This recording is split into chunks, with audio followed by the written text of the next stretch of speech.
4 days of work.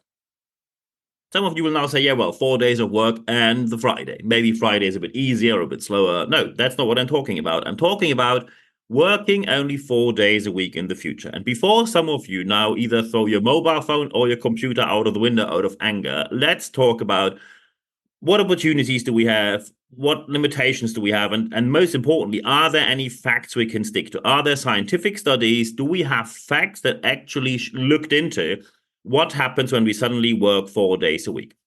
Let's face the situation that we have right now. And by the way, thank you very much for the many people who answered my email, to all the people who read our leadership letter. Last week, I sent out the annual survey where I say, which are the topics that you want to have discussed in 2024? Received lots of answers. So I'm now going through all the answers. And one of the very frequently mentioned questions was, what about the 4-day working week? What's your take on that? And it's not about my take. It's about what does science say about that? The 4-day working week. There are ongoing talks about the 4-day working week in one way or the other. And often, very quickly, it becomes very aggressive, very political, very ideologically led. And of course, the one side says, well, I want to have more spare time. And that necessarily doesn't mean the 4-day working week, because in many, so far, at least in most of the experiments we did so far, 4 days meant you work the usual amount of hours in 4 days instead of 5. But some people say more spare time still because you have one day more off, so it feels a bit more like spare time. Agree here. The other side, however, says, well, we are an employer. We give you work. We have to stick to a certain level of productivity, because especially when working costs are high, we can only compete on the market when we stay competitive on productivity. The question is, where do we find the common ground? And let's talk about the disadvantages first before we talk about the advantages. So, of course, there are some disadvantages that we have to accept. It means more planning. When you have an organization and you normally say there's a 7-day working week and 5 out of 7 days, I have someone at least for a couple of hours per day available for, let's say, clients. And suddenly you have 4. Some people say, well, that's just 20% less where people can do stuff for clients. And when they work longer on the other day, it still means I have to put someone else on the day because I still have client contact. So when people work 4 days a week, it doesn't mean that my service can only be available 4 days a week. And only very few industries you can handle it that way. So it means more planning. Also, people say, well, when there's less availability, it automatically means there are higher costs. And the costs are derived from HR and any kind of planning entity, where people now have to put in more effort to get the same planning done.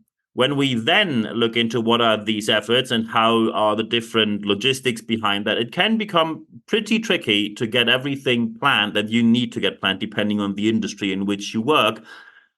And probably you now think, well, the work needs to get done. Not a single client is going to pay us for work that is completed 80%. And we just say, sorry, we have a 4-day working week. Then clients will say, then we probably order somewhere else next time. So the work needs to get done. However, when you have people 4 days a week available, even with the same amount of hour, you probably sometimes will say, well, if people work Monday to Friday and a client calls me, if people work Monday to Thursday, someone calls me on a Friday, they will expect that someone picks up the phone. So I have a lot more effort to be sure that everyone, or at least the organization, is available for clients, customers, mandates, however you call them. And that's all these aspects mentioned are obvious disadvantages from an employer's point of view for a 4-day working week. Looking on the other side of the game, the advantages are, of course, employees often claim more spare time, and we have to take a differentiated look on that. Usually the 4-day working week means people work the same amount of hours in 4 days instead of 5. That means not more spare time. However, of course, anyone knows the situation when you work more hours and suddenly, for example, you have 3 days with not going to work or not working and sleep long and do whatever you want to do, it feels more relaxing. Because even when you only go, let's say, when you work in an industry where the Friday is shorter and slower, when you have the Friday and you have to get up early, you have to travel there, or you have to work from home, when you just can sleep long, it feels like you have, subjectively, you think you have more spare time. And of course, when you have more spare time, or let's say you have 1 day off where you can say, hey, I can educate myself, I can follow my hobbies, I can do a training I always wanted to do, or a coaching I always wanted to take. You can do different hobbies you probably weren't able to do before. And also, you have more time for family and children. And let's face it, if we look into demographics, and when you think it is challenging right now, look at the demographics, we are still not at the bottom. We are still not on the lowest when it comes to birth and the amount of children per family. That's still 5 to 10 years ahead, depending on the country you are in which you listen from now. For many people, the toughest time is about to come. So having more availability, for example, for parents and the option to probably make it more possible to have children is genuinely a good thing, because we are not going to get work done when we do not even have enough people physically anywhere available, because you need people to get the work done, as you said before. So these are advantages. And now, of course, people say, well, there are pros and cons always. Is there any proof that this works? And often when you talk about 4-day working week, people say something like, I can't imagine this working. This is not an imaginary system. It's not a belief system. There is science. Of course, science takes some time. So we have 2 large studies that were done recently. One was done in the UK with 110 companies. 110 companies were the ones that took part. They were very surprised how many people signed up. They actually expected half the number. 110 companies took part. They did the same in Portugal with 40 companies. And the vast majority of these companies, depending on it, some of them said 4-day working week means same amount of hours in 4 days. Some said, no, 4-day working means we just give you 1 day less and you just work less hours, sometimes even with the same pay, some with less pay. And that's a different topic. We're not going to talk about that today. But the vast majority of companies, and I mean 90 to 95%, depending on the country and region you're into, stick to the 4-day working week ever since. So when you say you cannot imagine this is working, normally the next aspect I hear is that people say, well, this is the usual office company. They have an office open from Monday to Friday, 9 to 5. I'm running a hotel. We have 24/7 service. I'm running a pizza delivery, 24/7 service. I'm running a bar. We are open 20 hours a day, 7 days a week. So what do you tell me about 9 to 5 can do 4-day working week? And unfortunately, you're wrong. In these studies, they included many companies that have 24/7 or 20 hours a day, 7 days a week services, and even they stick to the 4-day working week. Every single company that stick to it, which is way beyond 90%. So the vast majority, nearly all of them, kept the 4-day working week and said it was a massive success. Where does that come from? Well, there are 3 main arguments.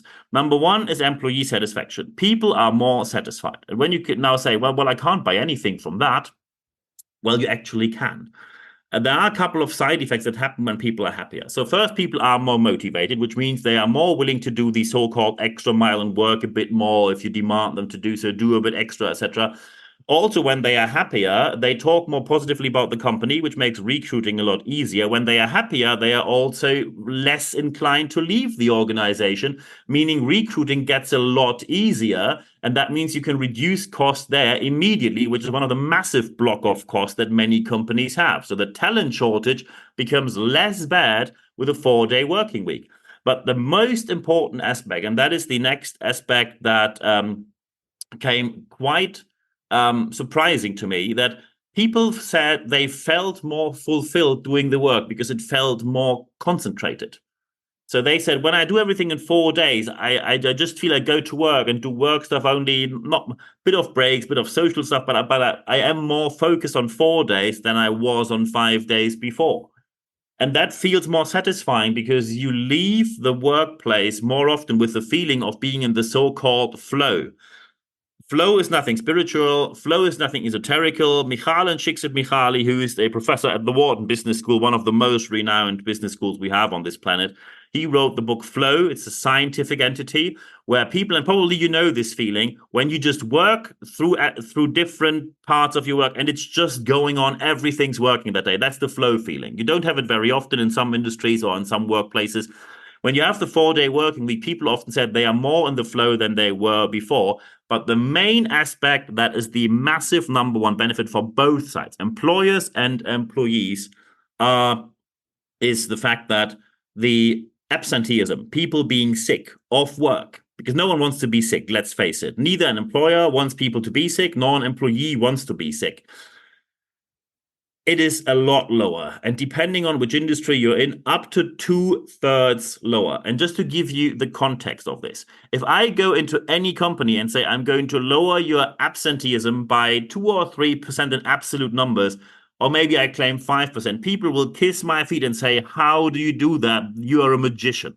If I would go into any company saying, in relation to what you have now, I'm going to lower your absenteeism by 60%, they would just answer, impossible. You can't be serious. It's impossible to achieve that.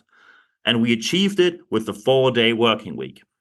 So when we take everything together, what we see here, that the discussion about the 4-day working week becomes very aggressive very quickly. However, when we see the results, the scientific evidence, we see that the 4-day working week is working. However, it is a lot of work to prepare for it.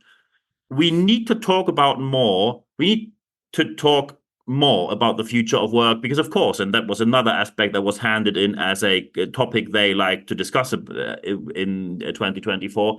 We, of course, have to discuss, are we a society that develops in the direction of, I want to have the same salary but less work every year? Is that what we want to achieve? Is our wealth that we have in danger when we work less? And we have to look into science, not feelings here. So we need to step away. And I fully agree, we need to talk about the future of work more frequently, however, fact-based. It frequently becomes very aggressive, very political, and very much led by ideologies. On the one hand, people who say work is everything, work your face off and you'll be happy because you get something in return and that structures your day, and you'll be happy because you meet colleagues and colleagues will become friends, etc. And the other side says, I'm working as little as possible because whatever I get paid, less hours is always better. And when we look into science, that is not always true. When you, for example, have a society where people work less, substance abuse goes up. Domestic violence goes up. So when humans have more spare time, they do not always have the smartest idea what to do with that. And that kind of violence and disadvantages mostly goes against, as usual, women and minorities. And of course, when you say the problem is there, we have to deal with it. Well, we need more social services, more offers of help. You need to finance them by taxes. Where do the taxes come from? So you see, it's a very complex system. However, stick to the studies that we have right now. And the studies say it is working. And I can only recommend you to do that. When you now say, I don't think it's working with us, maybe you remember when for the last time you said, oh, we are not going to do this. This is not a fit for us. It doesn't fit for us culturally. If it's modern recruiting, or if it's remote work, or work from anywhere, or flex work, flexible working times, or digitization, many organizations were on the fence on many things and then said, no, we're not going to do this. Most of these organizations afterwards had to run after competitors and say, oh, their offer is so much better and they're getting all the talent. So why not do it better this time? Why not sit there and say, hey, it might be effort, but let's go first, or maybe not first, but let's be in the first 10% of the market. So we at least have the offer ready when we need to have it ready. So we are not overrun by the demand if suddenly we have nothing ready and then have to look at, oh, how does this 4-day working week actually work? We have to start from scratch. Being proactive here will pay off. The most important part of this podcast is that you leave here with the message of talk with people, but based on facts, evidence, studies. Science is leading the way to a fact-based solution because, as we all know, the game of working together only works when we speak with each other and not about each other. I'm really fed up with the discussion of employers saying every employee is lazy and every employee says you're all greedy capitalist bastards. That doesn't lead us anywhere. We need to talk with each other and find a solution that fits all of our needs. And fun fact, science has already proven that it's possible. So let's go down that route and make it a success for everyone. And of course, there might be a ton of questions now. Feel free to contact me. In the show notes of this podcast, you will find a couple of pieces of very important information.